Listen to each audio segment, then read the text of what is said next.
मेरे संज्ञान में एक वीडियो लाया गया है जो हिंदुस्तानी मीडिया के द्वारा उस मुद्दे को उठाया गया है। उस वीडियो में गाजियाबाद उत्तर प्रदेश से महामंडलेश्वर नरसिंहानंद नाम के एक व्यक्ति के द्वारा मोहम्मद पैगंबर के बारे में ये बात कही गई है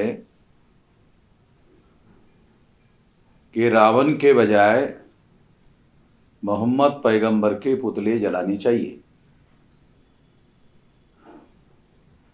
यह वीडियो सुनने के बाद मैं इस नतीजे पर पहुंचा कि जो लोग भी इस तरह का काम कर रहे हैं वो लोग इस देश में हिंदू मुसलमान को लड़वाकर हिंदू मुसलमान का विभाजन करवाना चाहते हैं। इसके पीछे एक मौलिक मकसद है। जब तक SC ST OBC Kurmi Maratha Hindu नहीं बनते तब तक वो ब्राह्मण धर्म के अनुयायी नहीं हो सकते, ब्राह्मण धर्म के समर्थक नहीं हो सकते।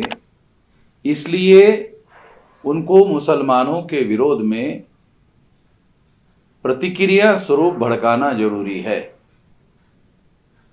और मोहम्मद साहब के बारे में मुस्लिम समाज की भावनाएं बहुत ज़्यादा संवेदनशील है।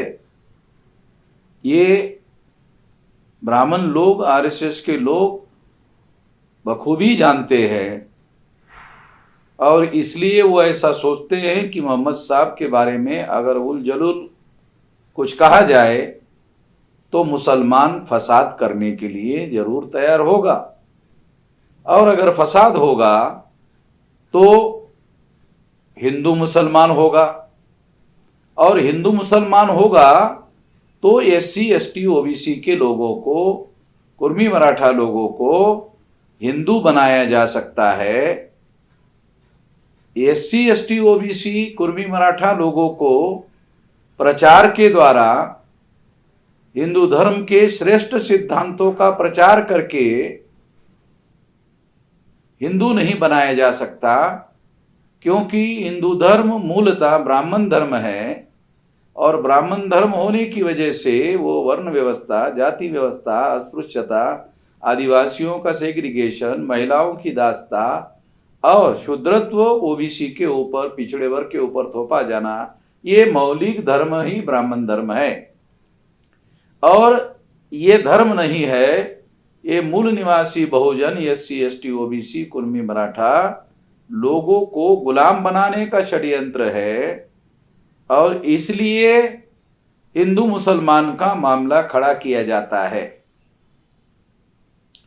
मुसलमानों के अंदर जो लोग इस तरह की बातों को प्रमोट करने का और इस तरह की बातों को वीडियो बनाकर मुसलमानों में फैलाने का काम करते हैं, उनका मकसद उनके सोशल मीडिया में व्यूअर्स बढ़ाना मकसद होता है।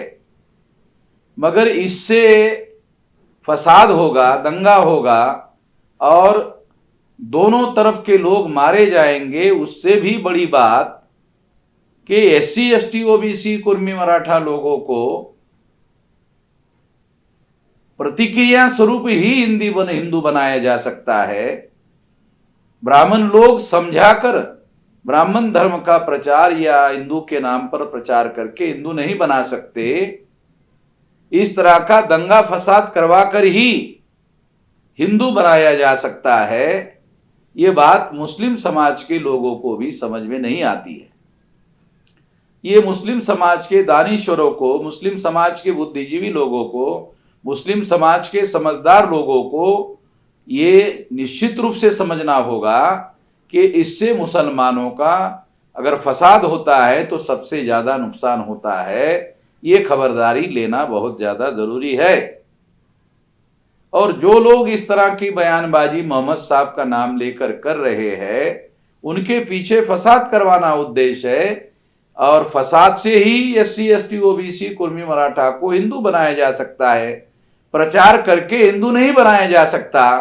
ये उनका मकसद है और इस मकसद में मुसलमानों को मददगार नहीं होना चाहिए। ये मेरी अपील है मुसलमानों को।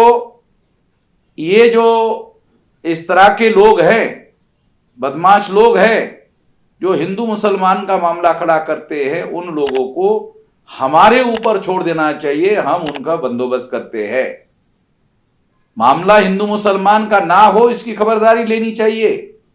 और मामला केवल वर्ण व्यवस्था, जाति व्यवस्था, अस्पृश्यता, आदिवासियों का सेग्रीगेशन, महिलाओं की दास्ता और शूद्रत्व OBC के ऊपर थोपा जाना, ये मुद्दा होना चाहिए। ये मुद्दा होने से ये जो ब्राह्मण लोग हैं, ये 3.5% लोग हैं और ये अल्पसंख्यक लोग हैं। और जब हिंदू मुसलमान का मामला बनता है तो वो हिंदू के नाम पर अल्पसंख्यक ब्राह्मण बहुसंख्यक बन जाते हैं और बहुसंख्यक बनने के बाद में देश की सत्ता पर अल्पसंख्यक ब्राह्मणों का कब्जा हो जाता है।